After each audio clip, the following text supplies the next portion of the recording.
France, 778 AD. The pass of Roncevaux in the Pyrenees Mountains. The air is thin and cold, and the sound of dying men echoes off rock walls that have stood since before anyone in this army was born. A rearguard of Charlemagne's army is being slaughtered by Basque fighters who materialize from the mountain slopes with the precision of men who know every ridge and every shadow in their own territory. The wagons are burning, the horses are screaming. The rearguard is cut off from the main army ahead of it and from any possibility of rescue behind it. The commander of the rearguard is a young knight named Roland. He is the most famous warrior in the Frankish world, the bravest, the most reckless. The man who carries a sword called Durendal and an ivory horn called Oliphant, and who refuses to blow that horn to summon help because blowing it would mean admitting that he cannot win alone. By the time he finally raises the horn to his lips and blows, the sound splitting the mountain air with a cry that reaches Charlemagne miles ahead, it is too late. Roland dies in the pass with his face toward the enemy and his sword beneath his body so that no one can take it from him. This is the story the Song of Roland tells, the most celebrated epic poem of medieval Europe, the foundation of the chivalric tradition, the text that defined heroism for 500 years. The poem identifies Roland as Charlemagne's nephew, his sister's son. The word nephew appears in the text with an emphasis and a frequency that exceeds what the narrative requires. Roland is the nephew, always the nephew. The poem insists on this word, the way a man insists on a locked door when he knows what is behind it. For 1,000 years, the word was taken at face value. Roland was Charlemagne's nephew. The relationship was familial but simple. Uncle and sister's son, a bond of blood but not of scandal. Then scholars began examining the literary traditions that fed into the Song of Roland, the older oral traditions, the Italian chanson de geste, the fragmentary sources that a poem's authors drew on when they composed the version that survived. What they found behind the word nephew was a tradition so disturbing that the poets who preserved it had encrypted the truth in the only code available to them. A word that meant one thing on the surface and another thing entirely to those who understood what medieval literary convention used it to conceal. Roland, the great hero of French literature, the paragon of knightly virtue, may not have been Charlemagne's nephew at all. He may have been Charlemagne's son, not by a wife, not by a concubine, by his own sister. The relationship that the poem encodes beneath the word nephew is a relationship between brother and sister that produced a child who became a hero who became a legend, and a legend that was built on a secret so devastating that the man who wrote it down buried the truth inside a single word and trusted that no one would dig it up. Someone did. And what the excavation revealed about Charlemagne, about what he did to the women of his own family, about the private life that the most powerful man in Christendom conducted behind the walls of the most celebrated court in Europe, has been erased from every textbook and every classroom that teaches the story of the father of Europe, Charlemagne. The name means Charles the Great. Like Alexander before him, the adjective has been attached so long that it functions as a label rather than a judgment. You learned about him in school, the wise Christian emperor, the patron of learning who gathered scholars from across Europe and sparked the Carolingian Renaissance, the unifier who forged the warring barbarian kingdoms into something resembling civilization for the first time since Rome fell, the man crowned emperor of the Romans by the Pope on Christmas Day of 800 AD, a moment that every European history textbook presents as the birth of Western Christendom. The image on the playing card, the King of Hearts in a French deck, is Charlemagne. The image in the cathedral, he was canonized, and his relics are venerated in Aachen to this day. Pilgrims visit. Tourists photograph. The story of the father of Europe is carved into stone and painted onto glass and printed into the curriculum of every school that teaches Western civilization as a narrative of progress from darkness into light. The reality was more complicated than the playing card. Charlemagne was a man of extraordinary contradictions. He promoted literacy, but was barely literate himself, Einhard noting that the emperor tried to learn to write late in life and never fully succeeded. He championed Christianity but conducted a private life that violated its most fundamental moral codes. He built the most powerful empire in post-Roman Europe while maintaining a household so transgressive that his own biographer, a man who lived at court and knew the family personally, struggled visibly with how to describe it. Einhard. The name matters because the man matters.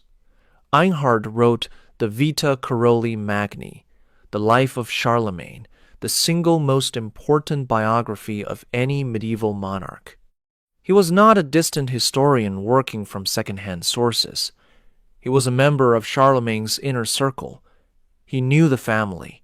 He attended the meals. He walked the corridors. He saw what happened inside the palace at Aachen, and he made decisions, careful, deliberate, politically sophisticated decisions about what to include in his biography and how to include it. What Einhard chose to write about Charlemagne's daughters is a masterpiece of controlled revelation. He included enough to preserve the truth. He obscured enough to protect the reputation. And he trusted that future readers would understand the difference between what he said and what he meant, the way a man trusts that someone will eventually find the message he has hidden inside a bottle and thrown into the sea. If you want to understand what Einhard buried in his biography, well, the Song of Roland encrypted in a single word, what happened to the women of Charlemagne's family behind the walls of the most powerful court in Christendom, then subscribe to this channel right now. Hit that subscribe button because what I'm about to reveal has been managed and suppressed and filed away in academic Latin for 12 centuries. Stay until the end because the final chapter of Charlemagne's story involves what was done with his body after death, and it is stranger and more disturbing than anything the legend of the father of Europe was designed to let you imagine. Charlemagne was born in 742, the eldest son of Pepin the Short, the first Carolingian king of the Franks. When Pepin died in 768, the kingdom was divided between Charlemagne and his younger brother Carloman. The division lasted 3 years. In 771, Carloman died suddenly. The circumstances were convenient enough that historians have debated their nature for 12 centuries. Charlemagne absorbed his brother's kingdom immediately, before Carloman's young sons could mount a claim. The widow and children fled to the court of the Lombard king in Italy. Charlemagne would conquer the Lombards 3 years later. The family disappeared from the historical record. Charlemagne's path to sole power was cleared by a death that arrived at exactly the right moment. It would not be the last time. He conquered with a methodical relentlessness that his contemporaries found both impressive and terrifying. The Lombards fell in 774. The Saxons resisted for 30 years and were broken through a combination of military campaigns and forced mass conversions that included the execution of 4,500 Saxon prisoners in a single day at Verdun in 780. 2. The Avars were destroyed, and their treasury, the accumulated wealth of 2 centuries of raiding, was seized and distributed among Charlemagne's followers. The Bavarians were absorbed. By 800, When Pope Leo III placed the imperial crown on his head in Rome, Charlemagne ruled an empire stretching from the Pyrenees to the Elbe, from the North Sea to central Italy. He was the most powerful man in the Western world, and power of that magnitude operated without external restraint. No one told Charlemagne what he could not do. No institution checked his behavior. No court reviewed his decisions. The church needed him more than he needed the church.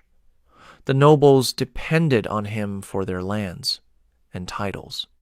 The scholars he patronized repaid his generosity with flattery that reinforced his sense of himself as divinely appointed and therefore beyond the rules that governed ordinary men. His appetites were enormous and they were public. The sources document 5 wives. Himiltrude, the mother of his eldest son Pepin the Hunchback, whom Charlemagne later set aside. The unnamed Lombard princess, married for political alliance and discarded within a year. Hildegard, who bore him 9 children before dying at 25. Fastrada, whom the sources describe as cruel. Luitgard, who died before Charlemagne. After Luitgard's death, he did not marry again. He took concubines instead. At least 4 are named in the sources. The children accumulated, 18 at minimum, by various women, a count that reflects only the ones the sources bother to record. In Frankish culture, a king's virility was not a private matter. It was evidence of fitness to rule. A king who produced many children demonstrated the vitality that God had invested in his bloodline. The court did not hide Charlemagne's appetites. It celebrated them. What the court could not celebrate, what Einhard could barely bring himself to describe, was the direction those appetites took when they turned inward, toward his own blood, toward the women who shared his name and his household, and who could not refuse him, because refusal required a power that no woman in the Frankish world possessed against the man who ruled it. Charlemagne had a sister. The sources name her variously as Gisela or Gilen, depending on which tradition is consulted. She was younger than Charlemagne. She appears in the official historical record with a brevity that is itself a form of evidence. In a court that documented everything, that recorded the gifts given to visiting ambassadors and the weight of bread loaves sold in the imperial markets, the emperor's own sister occupies a space so small that her near absence can only be deliberate. Someone decided that Gisela would not be written about. Someone ensured that the records that might have described her life at court in detail either were not created or did not survive. The silence around her is not the silence of insignificance. It is the silence of management. What survives comes from the margins. The literary traditions that fed into the great epic cycles of medieval French and Italian poetry, the chansons de geste, the songs of deeds that were composed from oral traditions older than the written versions by centuries. These traditions contain a story about Charlemagne and his sister that the official court histories do not contain, a story so consistent across multiple independent sources and multiple literary traditions that dismissing it as pure invention requires ignoring the pattern that connects them. The story is this: Charlemagne and his sister had a relationship that went beyond what any brother and sister should share. The relationship produced a child, a son. The son was raised at court under a designation that concealed his true parentage. He was called the emperor's nephew. He grew up to become the most celebrated warrior in the Frankish world. His name was Roland. The Italian literary traditions are the most explicit. The Franco-Italian texts that predate the version of the Song of Roland that survived describe the relationship between Charlemagne and his sister in terms that leave less room for ambiguity than the French texts that followed. They named the sister. They described the nature of the bond. They identified the child that resulted. The French tradition, which produced the canonical Song of Roland, is more guarded. It uses the word nephew and repeats it with an insistence that scholars have identified as a literary signal, a flag planted in the text to mark the place where the truth is buried beneath the word that conceals it. The tradition is not a single source. It is a pattern. Multiple texts from multiple regions composed across multiple centuries contain the same essential story, Charlemagne and his sister. A forbidden relationship. A child whose parentage had to be hidden. A hero whose legend was built on a foundation that could never be spoken aloud. The consistency of the pattern across independent sources is the strongest evidence for its basis in a genuine tradition that predates the literary texts and that originated close enough to the historical events to preserve a memory that the official record was designed to erase. The Church would have had every reason to suppress this tradition. Charlemagne was the Church's champion, the man who had been crowned by the Pope, the man who had forced the conversion of the Saxons at sword point, the man whose authority the Church had blessed, and whose legacy the Church needed to remain unblemished. A relationship between the emperor and his sister producing a child was not merely a scandal. It was a sin of such severity that the penitential literature of the era classified it in the most extreme category of transgression. A sin that required years of penance. A sin that could, theoretically, invalidate the spiritual authority that Charlemagne's crown was supposed to represent. The Church had the means, the motive, and the institutional capacity to ensure that this story never reached the official record. It succeeded. The official record is clean, but the literary traditions that operated outside the Church's direct editorial control preserved what the Church erased. The poets remembered what the bishops suppressed. Roland. Say the name in France, and it carries a weight that 1,000 years of repetition have pressed into the language itself. The hero of Roncevaux, the knight who would not blow his horn, the man who broke his sword against a rock rather than let it be captured, and who died with his face toward the enemy because a Frankish knight does not turn his back. The Song of Roland is the foundational text of French literature. It shaped the concept of chivalric heroism that governed European martial culture for 5 centuries.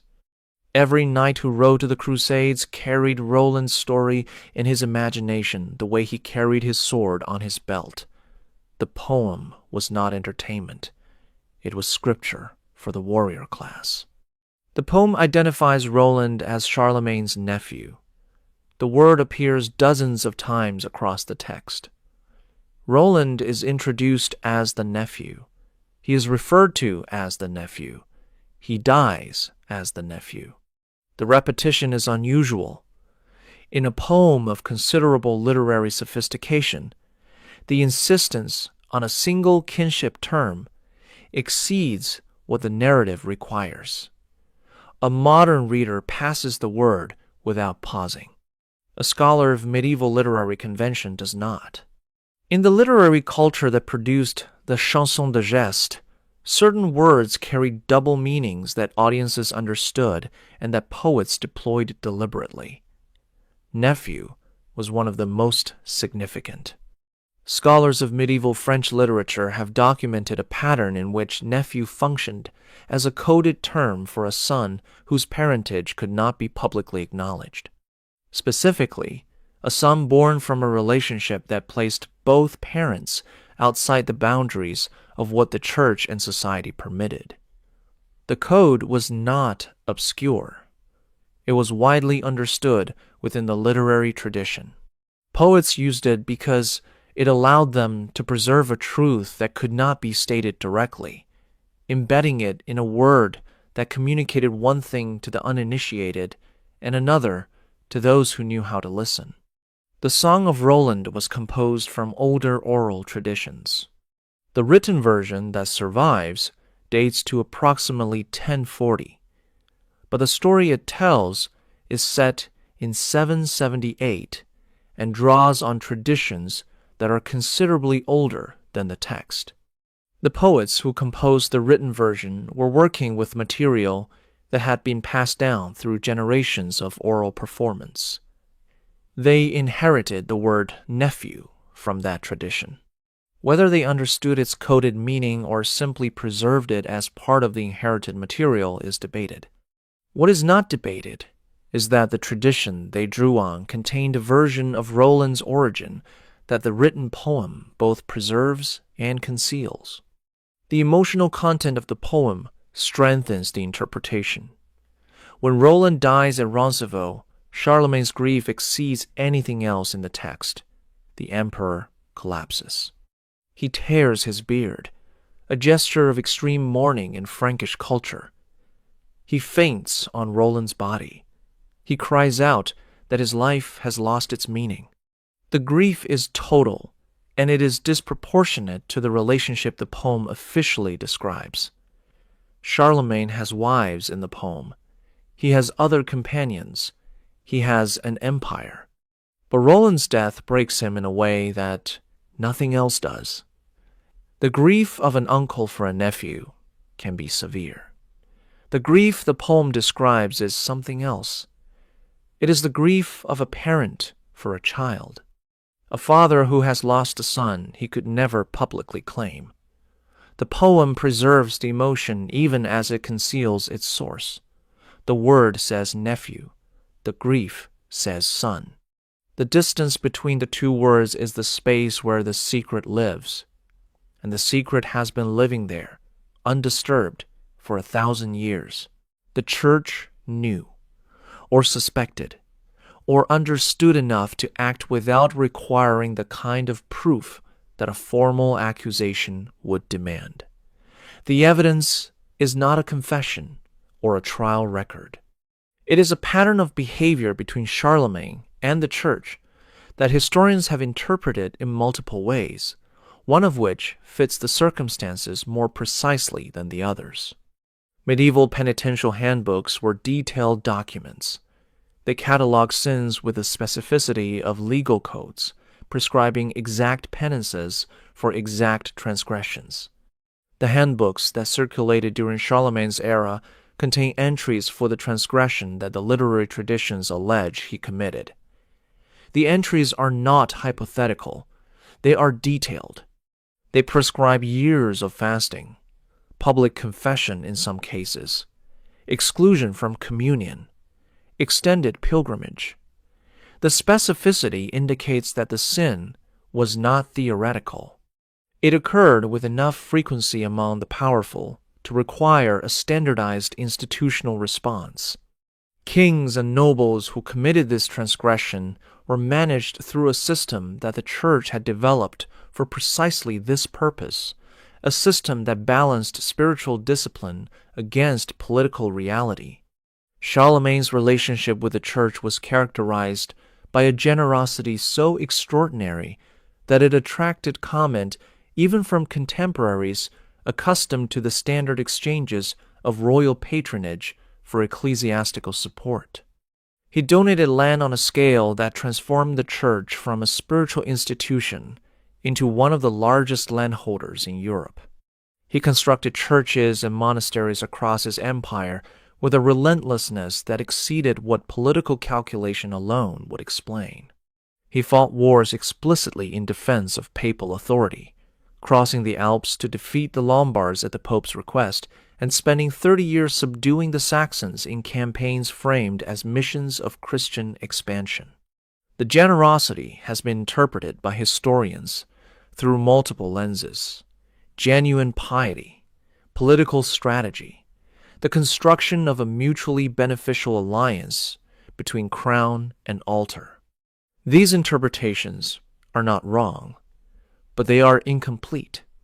A third interpretation exists, one that accounts for the scale and the urgency of Charlemagne's giving in ways that piety and politics alone do not. The generosity was penance. The churches were payment. The monasteries were the price of absolution for a sin that could not be named in any document that might survive, but that the men who managed Charlemagne's spiritual accounts knew required compensation on a scale proportional to its face. Severity. The church had every reason to maintain silence. Charlemagne was the sword of Christendom, the man whose armies enforced conversion, the man whose crown the Pope had placed with his own hands. Exposing the emperor's transgression would have damaged the church as severely as it damaged the emperor, because the church's authority in the West was built on the foundation of Charlemagne's legitimacy. The arrangement was mutual. Charlemagne received absolution. The church received an empire's resources. The sin was managed. The secret was kept. The generosity continued for the duration of Charlemagne's reign. Church after church, monastery after monastery, each one a stone laid over a truth that both parties needed buried. The penitential system was designed for exactly this kind of management. It allowed the church to address the transgressions of powerful men without destroying the political structures those men supported. Silence in exchange for resources. Absolution in exchange for obedience on matters the church cared about. The system worked because both sides benefited from its operation, and both sides would be damaged by its failure. Charlemagne built churches. The church built silence. And the secret that connected the two was buried so deep that it took 12 centuries and a generation of literary scholars reading medieval poetry with fresh eyes to begin excavating it. Einhard's account of Charlemagne's daughters is the passage that has consumed historians for 12 centuries. It is the passage where the biographer's loyalty to his subject and his commitment to the truth collide in sentences so carefully constructed that every word carries the weight of what it says and the equal weight of what it does not. Say, Charlemagne had multiple daughters. The exact number varies by source, because the sources disagree on which children survived infancy and which did not.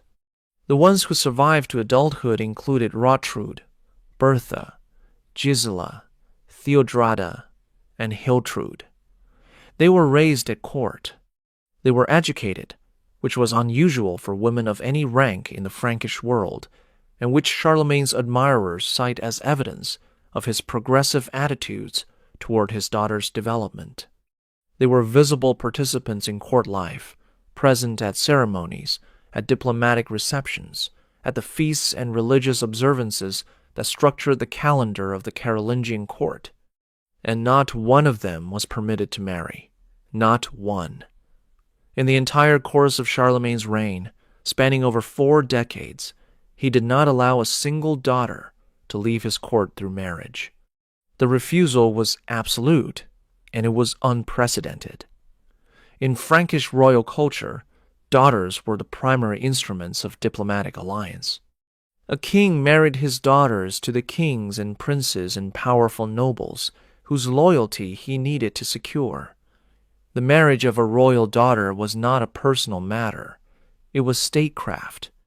The most effective, the most durable, and the most universally practiced form of statecraft available to a medieval monarch.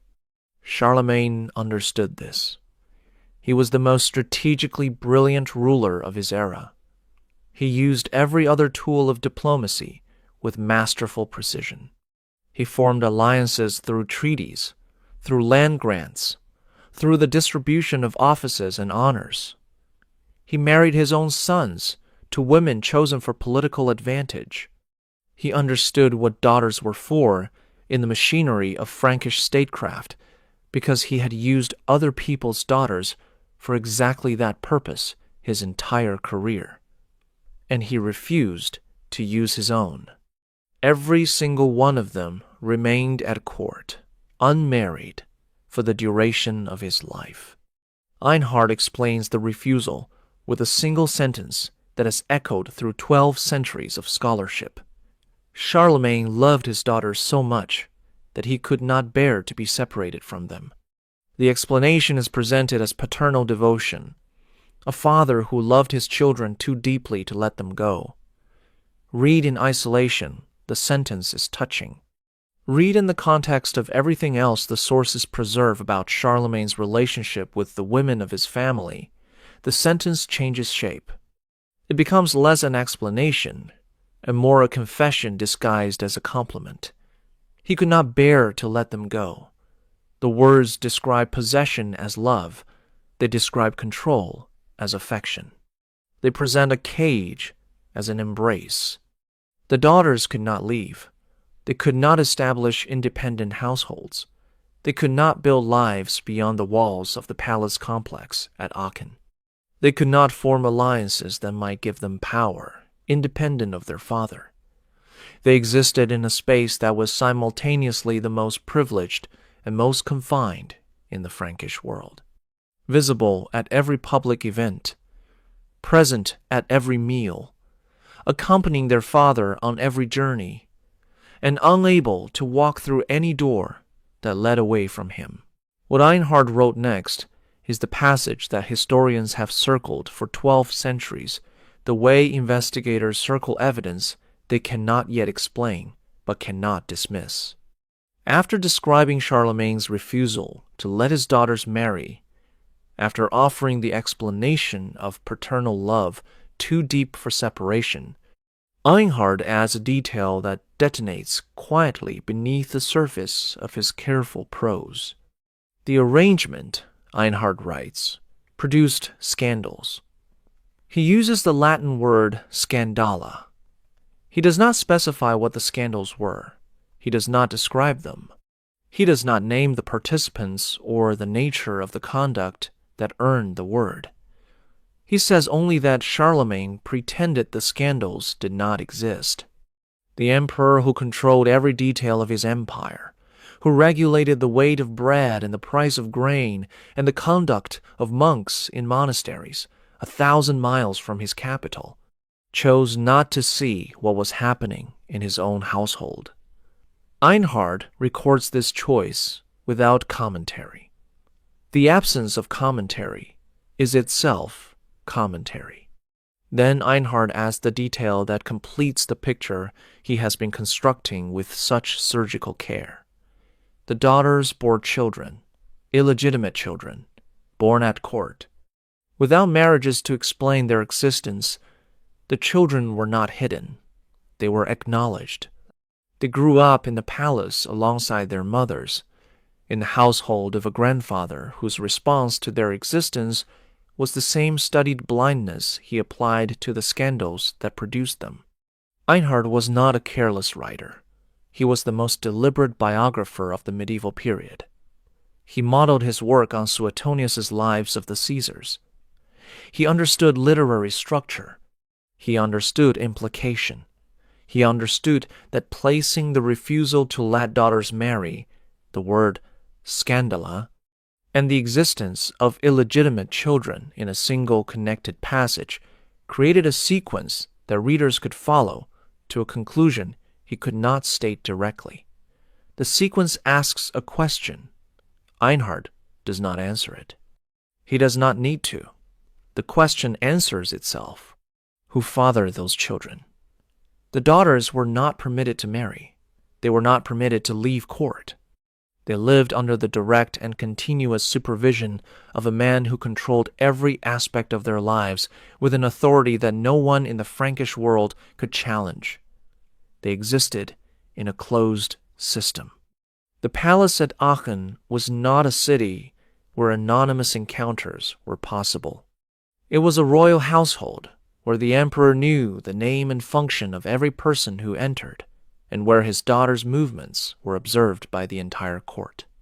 Later sources identify the fathers of some of these children as courtiers, minor nobles, men of insufficient rank to pose any political threat to Charlemagne's authority, men who could not leverage a relationship with the emperor's daughter into independent power, men who were, in the hierarchy of the Frankish court, entirely dependent on Charlemagne's continued favor for their positions and their lives. These identifications raise a question that is as disturbing as the alternative they are sometimes offered to explain. If the fathers were courtiers, they were courtiers conducting relationships with the emperor's daughters in the emperor's own palace, under the emperor's observation, with the emperor's evident knowledge. A man who conducted such a relationship without the emperor's approval would not have survived the discovery. Charlemagne executed men for lesser offenses. The courtier survived, which means Charlemagne approved, which means the arrangement was managed, which means the daughters' reproductive lives were controlled by their father as deliberately as every other aspect of their existence at court. Let me know in the comments what you think Einhard was trying to tell us, because a man who modeled his biography on the most sophisticated classical examples, who chose every word with political awareness, who placed refusal and scandal and illegitimate children in a single passage and then fell silent, was not being careless. He was being as loud as a man in his position could possibly be. The palace at Aachen was the most magnificent court in post-Roman Europe. Charlemagne built it as the permanent capital of his empire, a statement in stone and water and gold that the Frankish kingdom was not a barbarian successor state, but the legitimate heir to Rome. Hot springs fed the baths where the emperor swam daily, sometimes inviting his courtiers and his daughters and his guards to join him in the water. A detail Einhard includes with the innocence of a man describing a family outing and the precision of a man preserving evidence. The chapel, modeled on the Byzantine church of San Vitale in Ravenna, rose in an octagonal tower that dominated the palace complex. The throne room received ambassadors from Baghdad and Constantinople and every kingdom between them. Scholars gathered from across Europe, recruited by Charlemagne's reputation as a patron of learning, forming the intellectual community that historians call the Carolingian Renaissance. Within this complex, Charlemagne's daughters lived in quarters adjacent to their fathers. The proximity was physical, and it was constant. Einhard describes them accompanying Charlemagne everywhere. When he traveled, they traveled. When he rode, they rode beside him. When he ate, they sat at his table. When he received foreign ambassadors, his daughters were present, visible, displayed with a pride that the sources describe as paternal, and that the arrangement they lived within complicates beyond what the word paternal can comfortably contain. They could not leave. This is the detail that transforms the golden setting from a palace into something else. A royal daughter in any other Frankish household would have been married by her mid-teens. She would have moved to her husband's court. She would have established her own household, raised her own children, built a life in which her identity was defined by something other than her relationship to her father. Charlemagne's daughters experienced none of this. Their identities were defined entirely by their position within their father's household. They were his daughters. That was the entirety of what they were permitted to be. The scholars at court, the intellectuals whose presence Charlemagne cultivated and whose flattery he rewarded, gave the daughters poetic nicknames. Rotrud was called Columba, the dove. Bertha received classical allusions that compared her to figures from Greek mythology. The nicknames were affectionate. They were also the vocabulary of a court that had learned to describe the emperor's household in terms that beautified what they could not, criticize. The scholars depended on Charlemagne for their positions, their income, their access to the libraries and resources that made their intellectual work possible. They were not going to describe the arrangement they observed in terms that jeopardized their livelihoods. They called the daughters doves and muses and left the darker observations to the man whose biography would outlast their poetry. The golden cage was real. The mosaics were real. The hot springs and the scholars and the ambassadors from Baghdad were real. The daughters' education was real. Their literacy, their presence at the center of European cultural and political life, all of it was real. And none of it changed the fundamental condition of their existence. They could not leave. They could not marry. They could not choose. They lived in the most beautiful prison in Christendom, attended by scholars who compared them to doves, and governed by a father whose love, as Einhard so carefully described it, expressed itself as an inability to let them go. The gold on the walls did not make the walls shorter. The learning did not make the cage larger. The beauty of the setting did not alter the nature of the arrangement.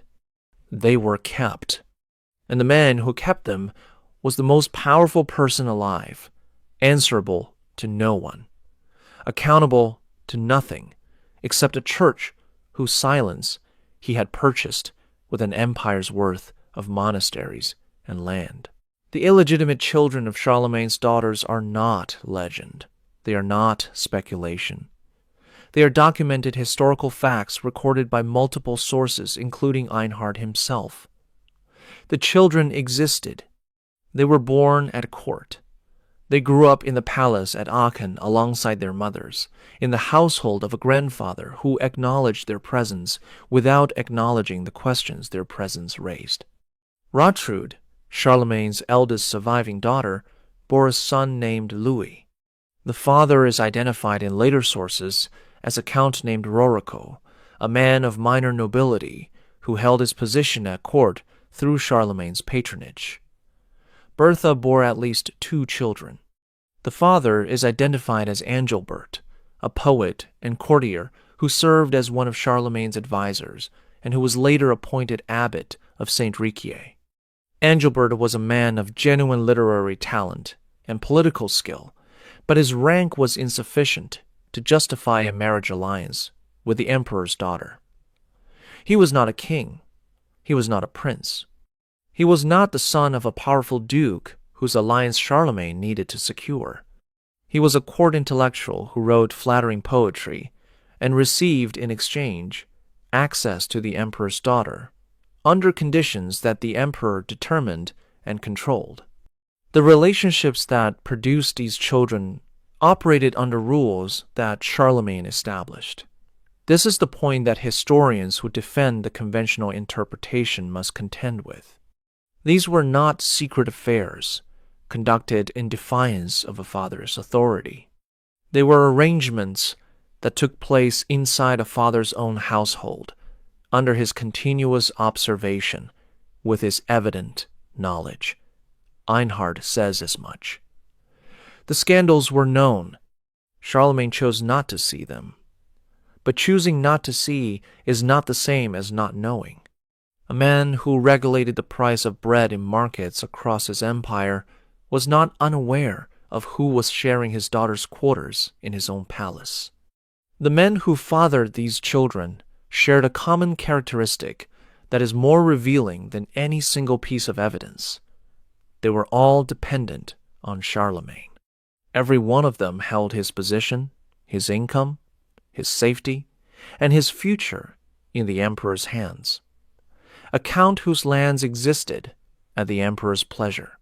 A poet whose career depended on the emperor's patronage. These were not men who could challenge Charlemagne's authority. They were not men who could leverage their relationship with the emperor's daughter into independent power. They were men who existed within the emperor's system of control as completely as the daughters themselves did. The pattern suggests an arrangement rather than a series of accidents. Charlemagne refused to let his daughters marry men of equal rank, because men of equal rank would take the daughters away from court and would gain political power through the alliance. Instead, the daughters remained at court and bore children by men of inferior rank, whose dependence on Charlemagne ensured their silence and their compliance. The daughters' reproductive lives were managed, not by the daughters themselves, by their father. The children born from these managed arrangements grew up in the palace as visible evidence of a system that operated in plain sight and that the entire court understood, and that no one was in a position to challenge. The question that Einhard embedded in his biography, the question he could not ask directly, but that his careful arrangement of facts was designed to provoke, extends beyond the identity of the fathers. It reaches toward the arrangement itself. A father who kept his daughters captive, who refused to let them leave, who controlled their relationships, who selected the men they were permitted to be with based on those men's inability to threaten his authority, who tolerated the children these relationships produced while maintaining the system that produced them. The word Einhard used was Skandala, scandals, plural. Whatever the scandals were, there were enough of them, and they were severe enough to earn that word from a man who chose every word in his biography with the precision of a mason laying stones.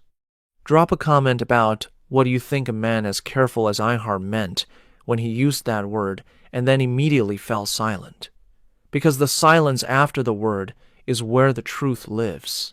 Charlemagne died on January 28th, 814 AD. He was 71 years old. He had ruled for 46 years. He had built an empire that stretched across Western Europe. He had been crowned by the Pope. He had fathered at least 18 children.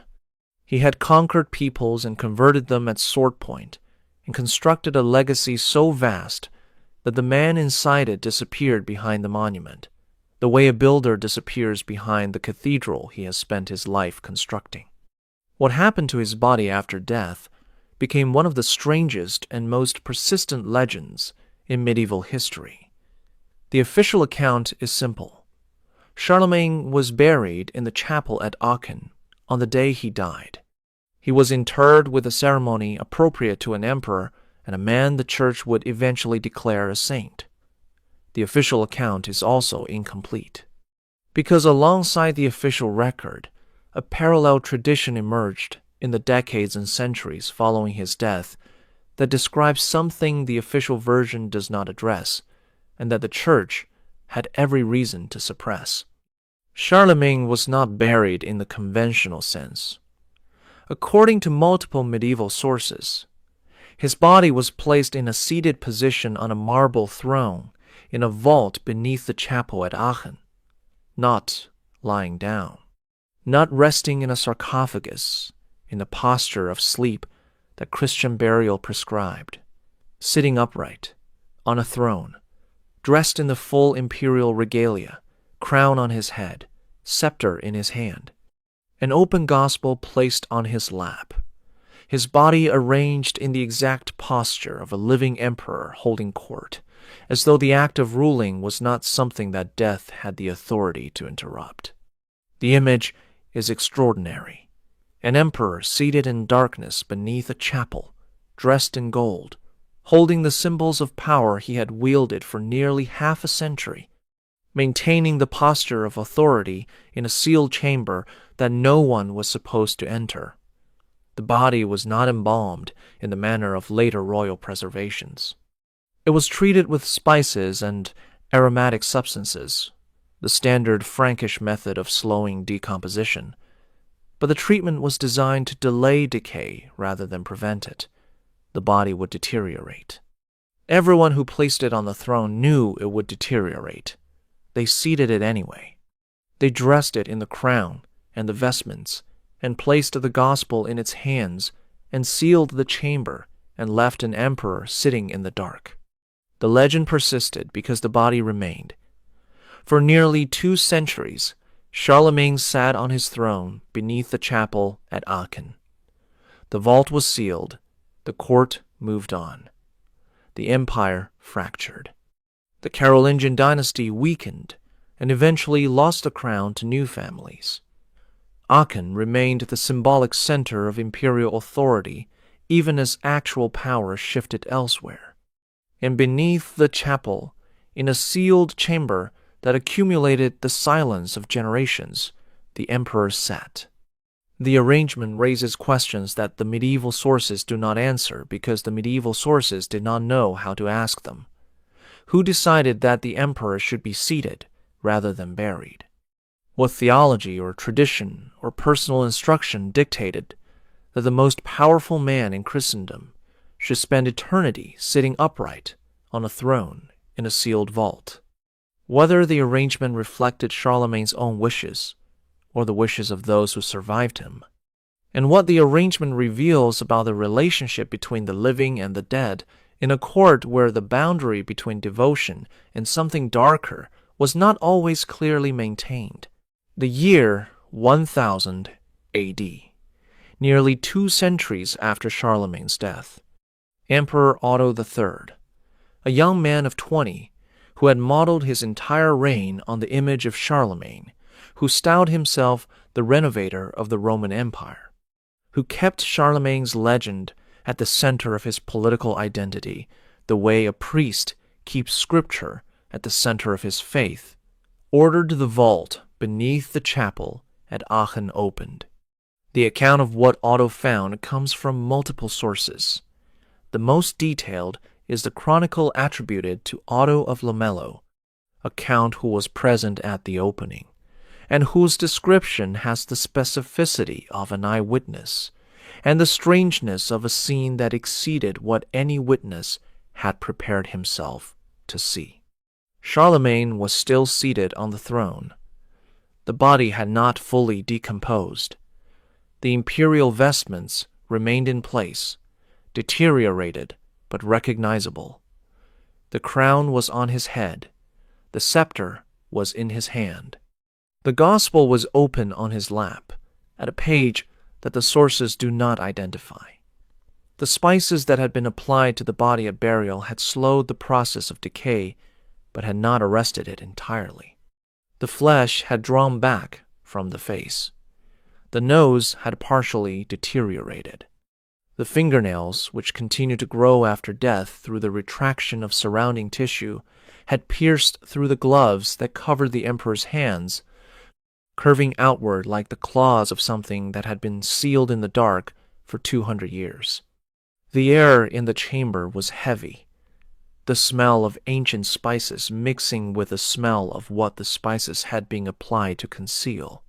Otto and his attendants entered the vault, carrying torches that illuminated a scene that belonged less to history than to a dream constructed from the materials of power and decay. An emperor on his throne, dressed in gold, holding the symbols of authority, sitting in darkness for nearly 2 centuries while the empire he had built fractured and reformed and fractured again above him. Otto knelt. He knelt before the body of a man who had been dead for 186 years, seated on a throne in a sealed vault, and he paid homage the way a subject pays homage to a living sovereign. The gesture was political. Otto needed Charlemagne's legitimacy to support his own claims to imperial authority, but the gesture was also something else, something that the political interpretation alone does not fully account for. Otto did not simply kneel and leave. He touched the body. He repaired the vestments where they had deteriorated. He replaced the piece of the nose that had crumbled. He trimmed the fingernails that had grown through the gloves. He tended to the corpse with an intimacy that went beyond veneration and into a territory that the sources describe without interpreting, because interpretation would have required them to name what they were seeing. Otto reportedly took relics from the body before resealing the vault, a tooth, possibly other items. he carried pieces of Charlemagne away from the vault and incorporated them into his own collection of sacred objects. The body of the emperor was not merely preserved. It was accessed. It was touched. It was maintained. It was visited by a successor who knelt before it and handled it and took pieces of it away as though the physical remains of Charlemagne contained a power that could be transferred through contact. The relationship between Otto and the body in the vault was not the relationship between a historian and a relic. It was the relationship between a believer and a source of power that resided in flesh and bone rather than in scripture or prayer. The vault was sealed again. Charlemagne returned to his darkness. The throne held him for another century and a half, until Frederick Barbarossa opened the vault again in 1165 and had the remains transferred to a sarcophagus, finally giving Charlemagne the conventional burial that the original arrangement had deliberately withheld. The throne sat empty after that. But for nearly 350 years, an emperor has sat in the dark beneath a chapel in Aachen, dressed in his crown, holding his gospel, maintaining the posture of a ruler who refused to stop ruling even after the body that held the crown had ceased to be a body in any meaningful sense. Assemble the pieces. Place them side by side the way an investigator places evidence on a table and steps back to see the pattern that the individual fragments conceal when they are examined alone. A man who allegedly fathered a child with his own sister. A relationship so transgressive that the official court histories erased it entirely, and that only the literary traditions operating outside the church's editorial control preserved it, encoding the truth inside the word nephew and trusting that someone would eventually understand what the word contained. A child named Roland, who became the greatest hero in medieval French literature, whose legend was built on a foundation that could never be spoken aloud, whose death in a mountain pass produced grief in his father, so overwhelming that the poem struggles to contain it within the word it uses to describe the relationship. Uncle. The word says uncle. The grief says father. The tradition says both and neither, and waits for the reader to choose. A man who kept every one of his daughters captive at court for their entire lives, who refused to allow any of them to marry, despite the fact that marriage alliances were the most powerful diplomatic tool available to him, and despite the fact that he used every other diplomatic tool with masterful precision, who explained the refusal through his biographer as love too deep for separation, who controlled his daughters' relationships by permitting them access only to men too weak and too dependent to challenge his authority, who tolerated the birth of illegitimate children in his own household while maintaining the system that produced them, whose biographer used the word scandala to describe what the arrangement generated and then fell silent with a silence louder than any sentence he could have written.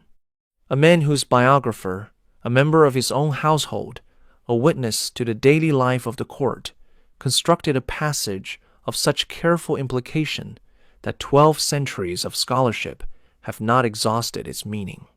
The refusal to let daughters marry, the scandals that followed, the illegitimate children born in the emperor's palace, each detail placed beside the next, with the precision of a man building a case he cannot prosecute, but can preserve for a future court that might have the freedom to hear it. Einhard could not accuse the emperor he served. He could record what he observed in a sequence that any attentive reader could follow to its conclusion. He did exactly that. And then he stopped writing and trusted the silence to speak. A man whose body was placed on a throne after death and maintained in a sealed vault for nearly 350 years, seated upright, dressed in imperial regalia, holding the symbols of power, visited by successors, who knelt before the corpse and touched it and took pieces of it away. An arrangement that the church tolerated because the man on the throne was the man whose authority the church had blessed and whose legacy the church needed to remain sacred. The relationship between the living court and the dead emperor, between the successors who opened the vault and the body they found still seated in its crown, occupied a space between veneration and something that veneration alone cannot explain.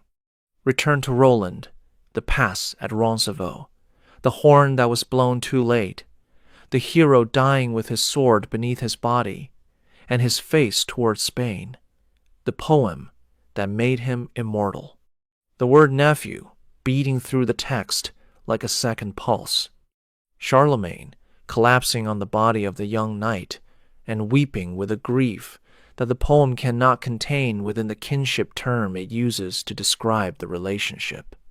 The father of Europe mourning the son he could never acknowledge. The secret buried inside the most famous poem in medieval literature, preserved in a word, hidden in plain sight, waiting 1,000 years for someone to hear what the poets had been saying all along. The chapel at Aachen is a UNESCO World Heritage Site. Tourists visit it every day. They photograph the octagonal architecture that Charlemagne commissioned from builders who studied Byzantine designs and adapted them for a Frankish emperor who wanted his capital to rival Constantinople.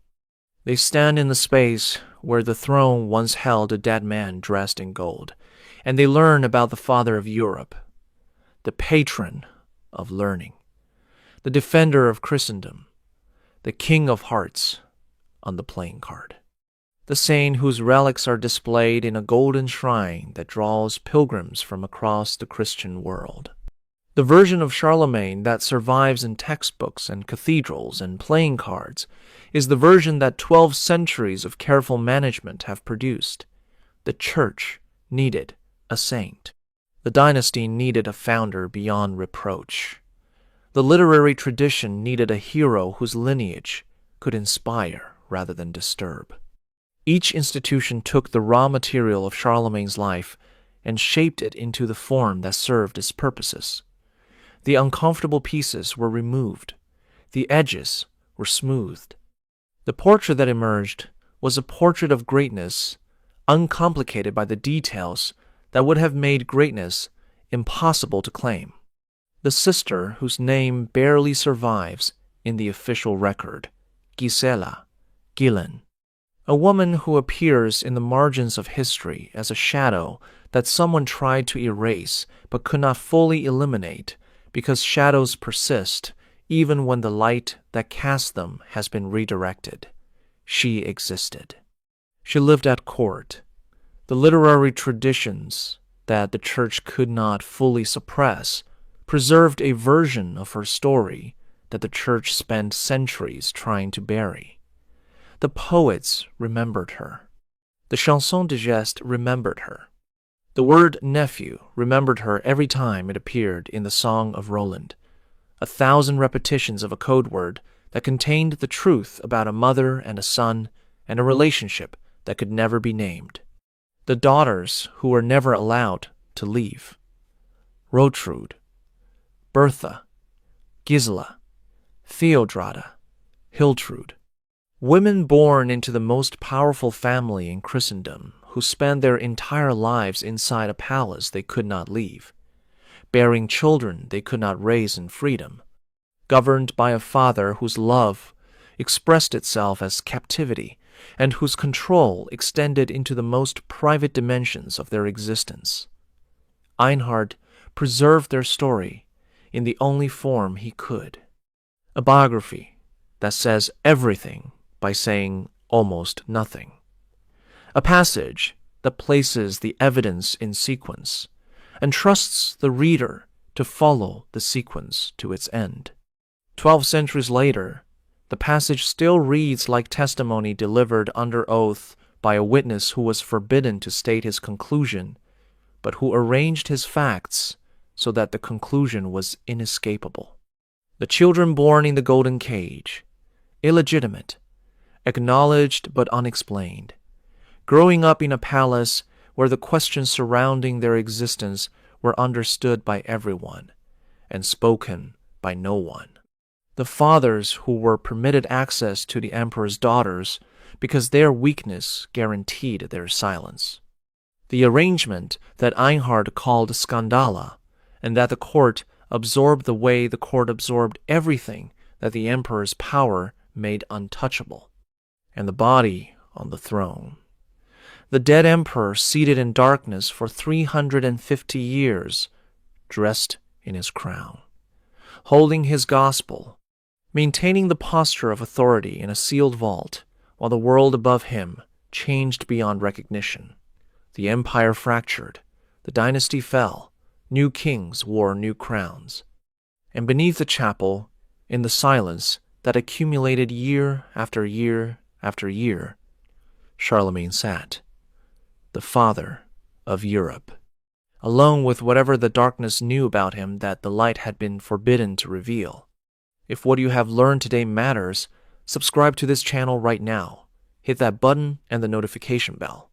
Share this video with anyone who learned about Charlemagne in school and was taught only the version that the playing card preserves. Drop a comment telling me which piece of this story changes how you see the father of Europe, and tell me where you are watching from. Because the truth has been waiting inside a word and a biography in a sealed vault for 12 centuries. It has been patient. It is done being silent.